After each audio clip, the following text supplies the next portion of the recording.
E aí, meus nobres, como é que vocês estão? Certinho? Sejam mais uma vez bem-vindos ao canal Arsênicos. E hoje vamos para a segunda parte da história do Jordel Linguicinha. Antes de mais nada, muito obrigado pelos senhores aqui estarem, tá bom? Eu estou fazendo esse áudio no dia 7 de novembro de 2022, uma segunda-feira. Mas independente, do dia em que os senhores estiverem ouvindo, que tenham um excelente dia, semana, dias vindouros, Whatever. Vamos lá, fazendo uma pequena recapitulação. O nosso nobre Robocop, ele nos enviou essa história do Jordel Linguicinha, um amigo dele em que não tinha uma vida conjugal muito movimentada, mas por circunstâncias um tanto atípicas, acabou encontrando uma mulher que trouxe aí alguma movimentação nessa área da sua vida. Uma mulher que deu algumas red flags, e, enfim, estamos a ponto de saber qual o desfecho dessa história. Para mais detalhes, os senhores podem ir lá para o episódio 1 dessa pequena saga. E agora vamos lá para a segunda parte, que é Xadrez com Pombos. Versão brasileira, Arsênicos. Vamos lá. As peças estavam no tabuleiro, e as próximas jogadas da capivara eram praticamente previsíveis. Ou o Jordel trazia o ânus para o pênis, ou o pênis entraria no ânus dele, Então, assim, ou ele se daria mal, ou ele se daria mal em estando com ela, Duas jogadas potencialmente arrombadoras e proporcionalmente danosas. Como Jordel não era nenhum Bob Fischer, ele fez a pior jogada possível. Tentou confrontar a capivara no grito e disse que gostaria de fazer um DNA. Isso, lembrando, que aparentemente aí ela apareceu com a barriga um pouquinho inchada, Estava um pouquinho diferente. Então, uma gravidez, e ele falou que queria fazer o DNA. Eis aqui a ironia. Ela era...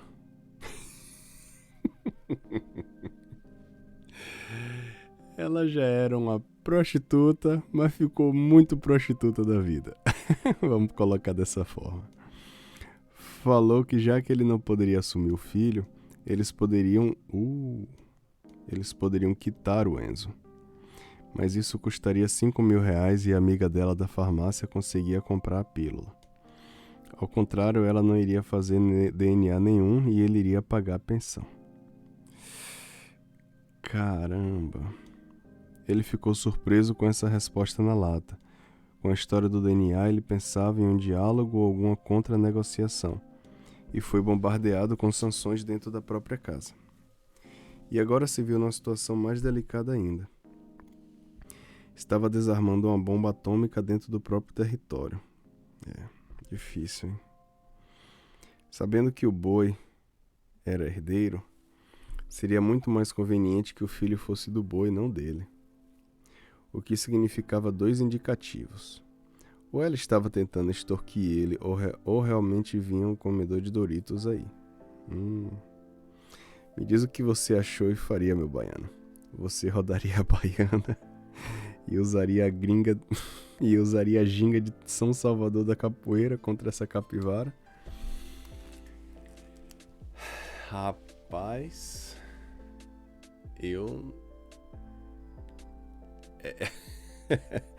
é realmente um quebra-cabeças muito grande, Então, assim, ela vinha de um relacionamento, E o relacionamento estava um pouco conflituoso, não estava legal. De repente o Jordel aparece na vida dela. Ela trai o anterior com o Jordel, mas depois de um tempo ela é expulsa, né? Ela sai da relação, depois da história do ex ter passado mal, né? E desconfiaram que ela havia feito alguma coisa, né? Colocado aí um veneno na comida ou algo assim. E aí ela sai dessa relação e já pula para essa relação atual, né? E aí aparece essa questão da gravidez. O Jordel fica com receio da criança no ser dele, pede para fazer o DNA e aí ela dá essas duas opções. Ou ele assume sem DNA e paga a pensão, ou ele não assume e ela tira o bebê, né? Caramba. Eu iria para uma brecha legal. Eu, na situação do Jordel, procuraria ver o que a lei fala, se haveria possibilidade de não registrar a criança e depois exigir um DNA e tal, né? E em seno dele, aí tudo bem, mas aí haveria chance de não ser. Imagine que uma criança já chega no mundo sem ser desejada, né? Dentro do ventre já sendo usada como moeda de troca, como garantia de sobrevivência de outras pessoas, como muleta financeira ou emocional. Me permitam fazer aí uma pequena pausa, né? Mas são também por situações como essas que acho que nós não podemos simplesmente olhar para qualquer pessoa e já fazer um diagnóstico de fulano é vagabundo, o cara é mau caráter, age ruim, fez várias coisas erradas. Cada pessoa que cometeu um crime, por exemplo, fez algo errado ou é desleixado na vida, acho que as consequências são, as responsabilidades são pessoais. Mas eu acho que a gente não pode isentar também a história e o contexto que cada pessoa veio, né? Esse é um ponto aí que pode ficar para reflexão. Enfim, voltando. Sinceramente, eu acho difícil julgar, porque já estive em situação similar e a gente parece inteligentão julgando o problema dos outros. Mas quando é a gente que senta na mandioca, são outros 500. Raciocínio chimpa e decisões erradas já tomei. Mas como o problema não é nosso, vamos julgar esses anos, né? Tô zoando. Esse irmãozinho é um caro amigo. Eu acho que aquele que só era asno. Vamos julgar esses asnos, né? Tô zoando. Esse irmãozinho é um caro amigo. Outra coisa era a batata. Sempre depois de uma discussão pesada, a capivara sempre tentava apaziguar, confortando nosso amigo Chimpa com um abraço, e sexo, né? E funcionou. Até que um dia ela ofereceu uma vitamina de abacate pro nosso Beto e ele estava para tomar. Até que a vida dele passou pelos olhos dele e ele lembrou do boi e tudo que tinha acontecido nos meses anteriores. Sem engolir a vitamina, um gole ele deu e pensou: seria essa vitamina envenenada? Temendo que aquela vitamina custaria a vida e não querendo sentar no colo do capeta, ele deu um jeito de disfarçar e foi ao banheiro e deu um jeito de se livrar do copão de vitamina de abacate com veneno de rato. Não posso confirmar se tinha veneno, mas vai saber, né, meu baiano? Se ela tentou envenenar o alfa, imagina o beta. De fato, o saquinho de veneno de rato estava aberto, mas curiosamente alguns ratos apareceram no apartamento devido à incapacidade dessa mulher de manter o lar limpo. Caramba! Vamos tentar acreditar que ela não fosse tão má assim. Mas foi o Beta que me falou que poderia ter sido. Essa noite foi a gota d'água. Com o pau meio bomba, por conta do drama da vitamina de veneno, Jordel teve que dar uma sapecada para bolar seu plano de fuga sem que a capivara percebesse sua próxima jogada. E assim transcorreu a noite. Com a boca amargando de ódio e decepção, fora de si e dessa vez pensando com a cabeça de cima, Jordel tomou uma atitude drástica, sabendo que se tratava de um xadrez de pombos. Ser racional com ser irracional não seria útil. E ele deu o checkmate de pombo dele. Cagou em cima do tabuleiro e cantou a vitória. Um parêntese aqui, para quem não sabe, há uns meses atrás eu me deparei com uma dessas imagens de internet que talvez seja o que ele esteja se referindo aqui. É sobre jogar xadrez com pombos, né? Isso aí era uma alusão que o pessoal estava fazendo, acho que em relação à política.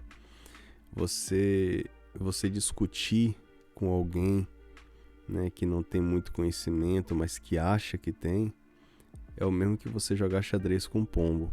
Por quê? Porque o pombo, ele vai bagunçar as peças todas do xadrez, vai cagar no tabuleiro e vai sair voando dizendo que venceu o jogo. Eu acho que é mais ou menos isso daí.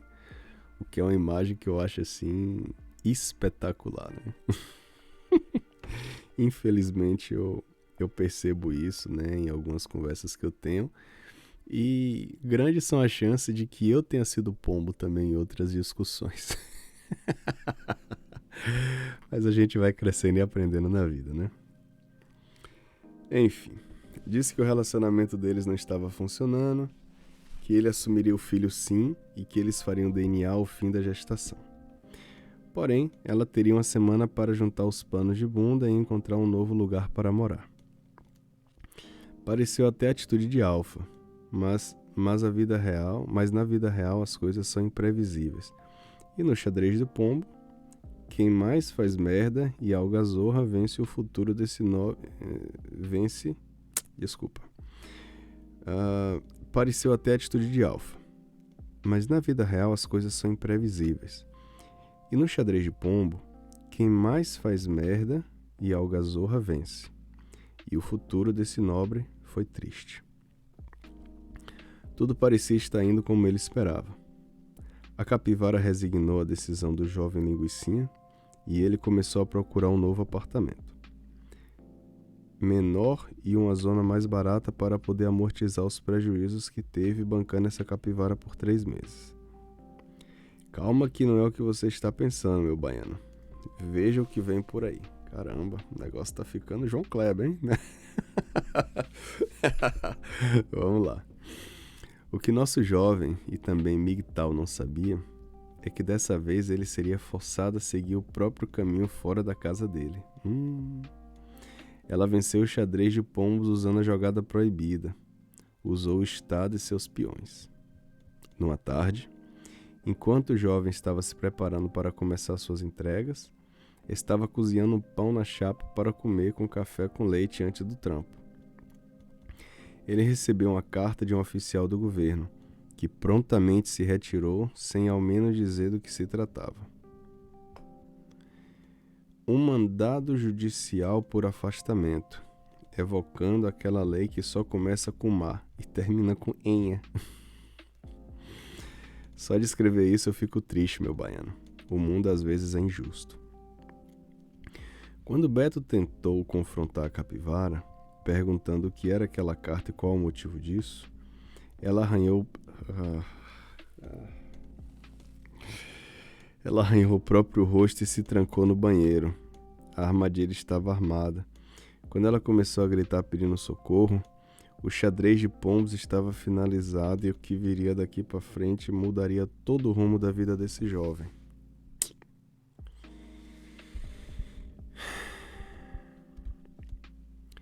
Enquanto ela gritava, o último neurônio que sobrou da cabeça do jovem chimpa disse para ele ir para a portaria de modo que as pessoas vissem que ele não estava agredindo ninguém e pudesse criar um álibi.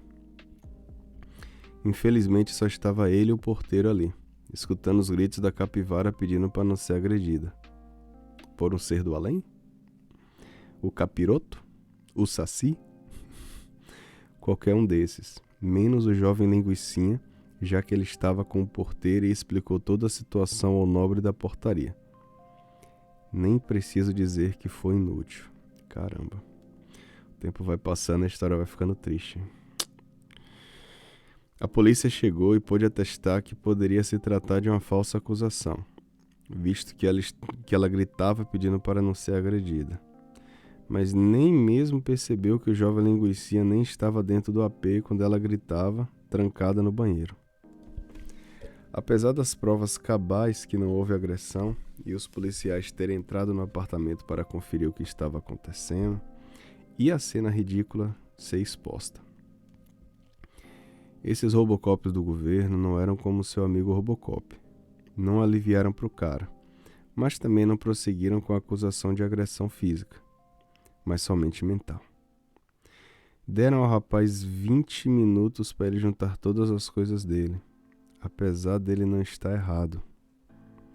Mesmo com toda a argumentação do porteiro e dos vizinhos acerca das atitudes do jovem linguiça, um jovem trabalhador, a capivara venceu o xadrez usando o Game Shark. Jordel deu uma mordida no pão da chapa, já frio, e no café amargo como a vida dele, e foi embora com as poucas coisas que conseguiu recuperar nesse terço de hora. Caramba. O jovem linguiça foi expulso da própria casa e teve uma ordem de restrição de aproximação do próprio lar e da capivara. Todos os vizinhos se sensibilizaram com a história do rapaz e tentaram confrontar a Lourdinha Tarja Preta com agressividade, mas não adiantou nada. Novamente ela chamou a polícia, mas para os vizinhos, infelizmente quando eu soube da história, tudo já tinha acontecido e o máximo que pude ajudar foi com ajuda financeira. A mandioca entrou e entrou forte, uma das Black Pill mais pretas que vi na minha vida. Devido à grande hostilização dos outros moradores, Lourdinha Tarja Preta foi forçada a se mudar. O dono do apartamento, sensibilizado com a situação, cortou a água do AP e no mês seguinte, durante toda a madrugada, em um golpe maldito, ela levou todos os móveis do rapaz. Tudo que ele tinha conquistado sozinho virou pó como um ato de vingança contra os moradores do prédio. Ela ainda teve a pachorra de usar uma furadeira para furar os pontos-chave onde passavam os encanamentos. E sumiu de um dia para o outro. Quando as coisas estão ruins, não quer dizer que não podem piorar.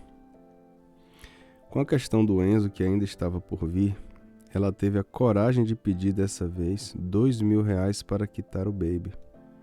Como eu sei bem que na vida a paz não tem preço, resolvi ajudar nosso nobre com essa grana, que por mais que fosse mentira, o preço de um Enzo real custaria mais que R$2.000. E emprestei a grana ao nobre e disse para ele sumir do mapa, trocar de identidade, de número, tudo. Felizmente ele pagou o dinheiro desse falso Enzo, que provavelmente era mentira. Não teve problemas com essa mulher, pois ele sumiu de tudo, e agora está tentando se reerguer. Por causa do dano mental, ele perdeu o segundo exame da OAB e agora vai ter que tentar de novo, desde o início. Mas pelo menos ele tem uma vida, né? Pelo menos tem uma vida daqui para frente sem esse encosto puxando ele para baixo.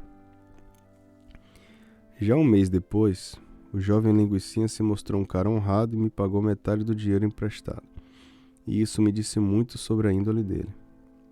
É engraçado como as histórias no campo amoroso podem unir homens, sem ser gay.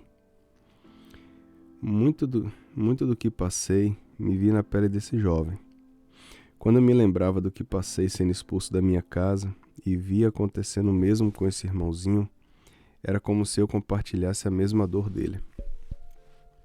Sem querer pagar de evoluído ou de vermelhinho, eu mesmo muitas vezes caio na blue, mas tive a sensação de ser cumprido e de felicidade, por não ter acontecido o pior com esse nobre e felizmente não ter ido preso. Do lado financeiro, a liberdade desse nobre custou caro, perdendo tudo que tinha na casa, os gastos mentais bancando uma prostituta e mais R$2.000. Mas eu acho que valeu a liberdade dele. Com meus centavos da PM, puxei a capivara dessa Com meus contatos da PM, puxei a capivara dessa capivara. Acabei sabendo que essa capivara já tinha aplicado outros golpes e causado outros problemas. sempre com homens ricos e casados, de dar o golpe do Pix, chantagear e muito mais. Quer dizer que o boi do começo do relato e nosso amigo Chimpa Linguicinha foram talvez dois sortudos, que saíram com um prejuízo talvez infinitamente menor que os outros e até talvez com vida. Já que morto não presta queixa na polícia. Infelizmente a história dessa capivara está longe de ter um fim, já que poucos homens prestam queixa por causa de golpes, ainda mais casados. E também pela proteção que o sistema dá para elas. Talvez ela só vá parar quando ela encontre alguém mais louco que ela. Aí é Deus quem sabe. Para finalizar a história, o jovem linguicinha está bem, apesar de estar na Black, com o coração amargando, mas está seguindo em frente e reconstruindo a vida dele com aquilo que sobrou. Sem o encosto da capivara, creio que ele vá se reerguer. Inclusive, um dia desse fizemos uma ronda maluca, o pacote completo ensinado pelo Beisola. Puteirinho mais forró das empregadas. Eu, ele e nosso amigo Beto Rocambole. Caramba. Na vida nem tudo se trata de red ou blue. Acho que temos que saber andar no meio das duas. Pode me chamar de azulzinho, mas eu penso assim. Já fui extremo, mas uma sapecada às vezes é bom demais. PS, com proteção, é claro. Meu recado para os ouvintes é para não se envolverem com o relacionamento dos outros e não se sentirem especiais. Se você entra em uma relação que já começa errada, dificilmente vai terminar bem. Faça suas considerações aí, meu baiano, e não me julgue de azulinho por causa da ronda maluca e do puteirinho. Você é uma figura, viu, rapaz? Novamente agradeço e desculpa a demora para escrever o relato, porque esse foi bem mais complexo e nosso nobre linguicinha foi contando os detalhes aos poucos. E eu até entendi que era uma ferida a se curar, então não pude entrar nos aspectos mais profundos da história. Mas acho que ele me contou bastante para talvez ajudar algum outro nobre. Esse relato eu tentei escrever sem um vocabulário escroto, a fim de te fazer feliz. Espero que você veja como isso você. KKKK. Um abraço. Vamos lá. Bom, eu também preciso pedir desculpa, né, mais uma vez pela demora. Demorei aí para terminar, né, para ler as duas partes desse e-mail, mas aí está. E eu acho que, assim, uma das últimas coisas que eu quero fazer aqui publicamente e verbalmente é julgamentos, né? Eu acho que o que a gente procura fazer aqui acaba sendo, na verdade, mais análises, né, dando ponto de vista. Tem gente que gosta de ouvir, né, o ponto de vista de quem tá lendo uma história e tal, mas sei lá, e ajudar. Só que a questão de ajudar outras pessoas, acho que você tá fazendo aqui muito mais que eu só tô sendo um mensageiro, né, mas a história quem tá relatando é você. Então esse já é um ponto muito bom.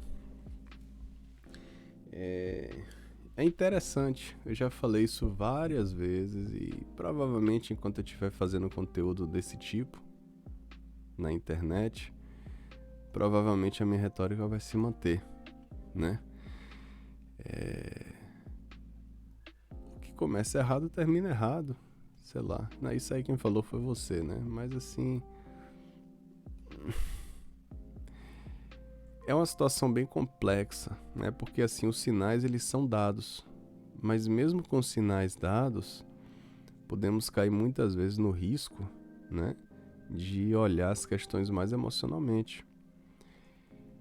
Eu não julgo, porque assim, é complicado uma pessoa que está querendo ter alguém do lado, que tem uma carência, de repente encontra alguém, né, e aí a pessoa tem que fazer aquela avaliação rápida. Vou permanecer sozinho, né, e pelo menos manter a minha paz, mas assim, tendo as minhas carências, ou eu vou avançar num relacionamento que tem todos os sinais para dar errado. Quando eu olho para minha própria vida, né? Quando eu era solteiro, eu confesso aos senhores que eu tinha um problema para conseguir enxergar essas red pills. Tinha coisas que eu já conseguia enxergar de maneira assim mais clara, e as coisas vinham assim mais evidentes para mim. Só que tem outras coisas que não, né? Sei lá, a problemática do complexo de Édipo, por exemplo, esse era um ponto bem curioso. Às vezes a gente, pela familiaridade, a gente acaba procurando alguém que se pareça mais com a nossa mãe, né? Mulheres que te davam sinais de que eram mulheres assim muito erradas na vida. Teve uma mulher, por exemplo, que mostrou algum interesse em mim, né? Tinha falado pra amiga dela que ela queria mudar de vida, queria alguém mais, sei lá, certinho, vamos botar assim, né? Que por mais que eu tenha cometido erros na vida, eu não era assim, nunca fui o tipo de pessoa de fazer maluquice demais, de me expor demais, sabe? Eu sempre fui meio que visto meio como bobão, assim, por parte de alguns. Mas você começa a conversar, querer um relacionamento e você vê que a pessoa não muda. Às vezes a pessoa... homem e mulher também tem isso, mas a gente tá aqui falando, é um canal de homens, né? Falando para homens. E a gente percebe que tem mulheres que não...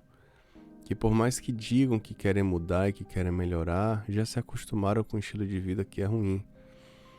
Então, assim, se ela não quer mudar, né, não vou botar no plural, porque cada caso é um caso, e existem casos aí aos montes de mulheres que agiam errado e melhoraram na vida e se tornaram mulheres assim muito íntegras, né? Por mais que a Red Pill não queira aceitar às vezes isso.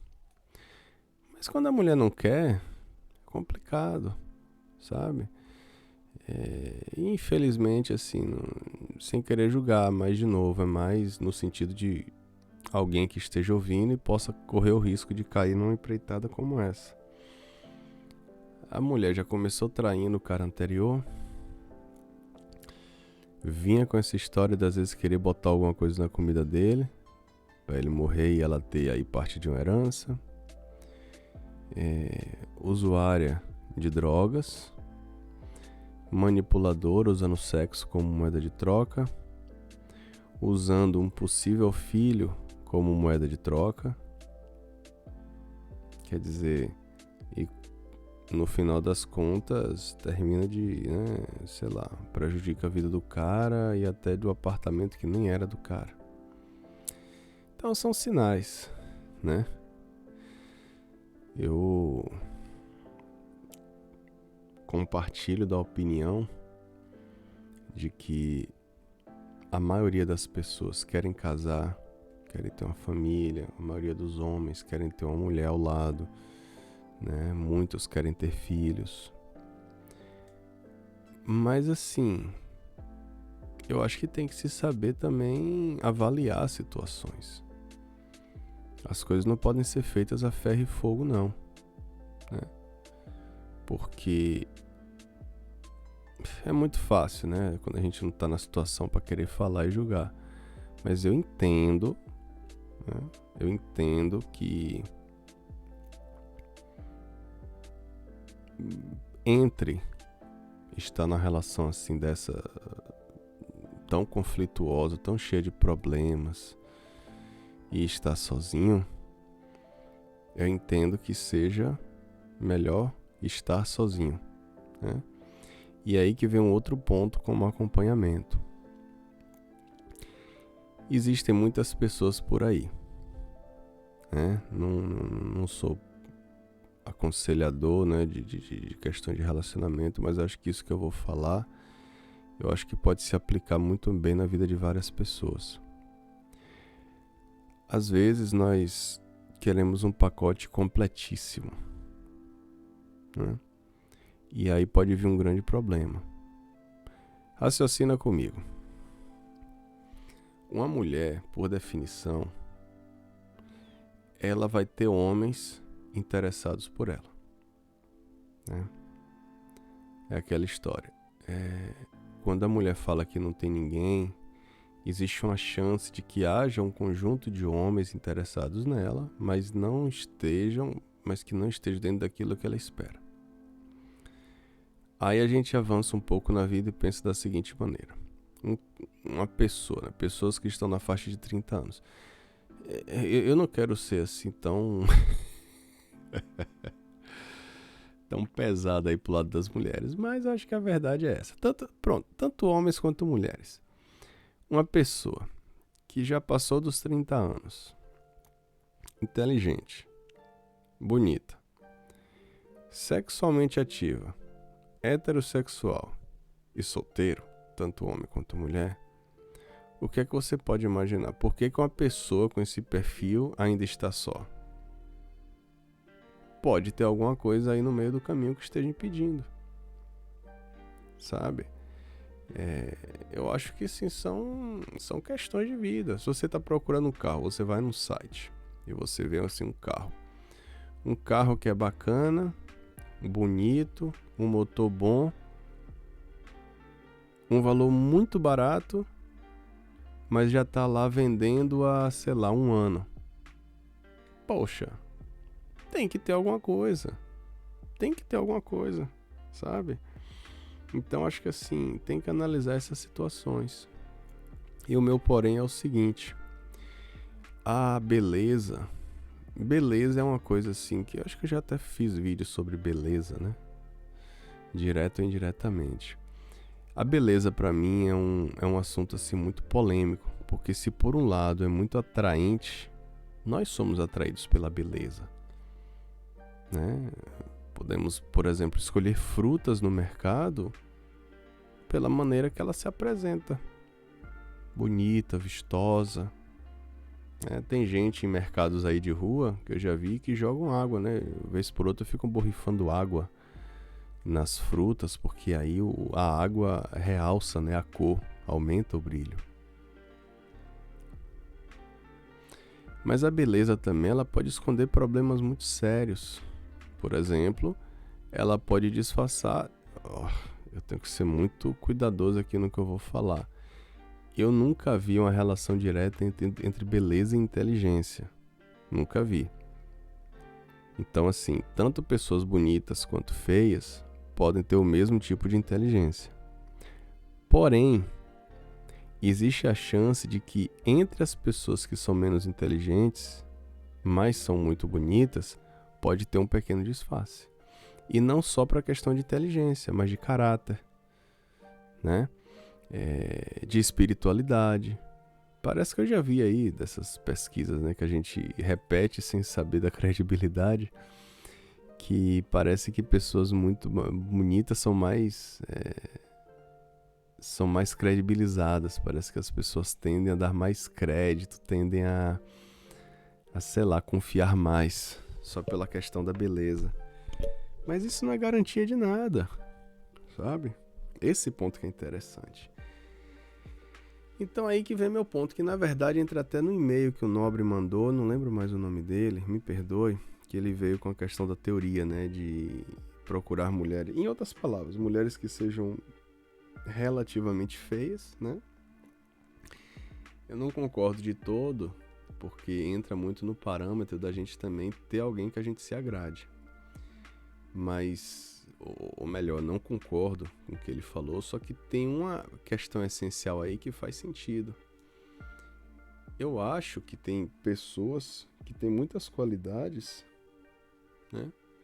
Mas que podem estar disfarçadas aí numa mulher, por exemplo, que não seja das mais bonitas, que seja bonita, que seja atraente, mas que não seja capa de revista, né? Então, não sei, é questão de se relativizar, cada caso é um caso, né?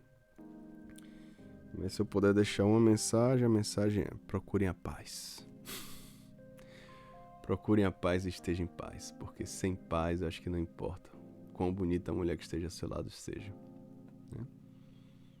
E pela paz eu digo também Deus, né? É isso. Muito obrigado, meus nobres, por até aqui terem estado, certo? Muita paz aí. E até a próxima. Valeu!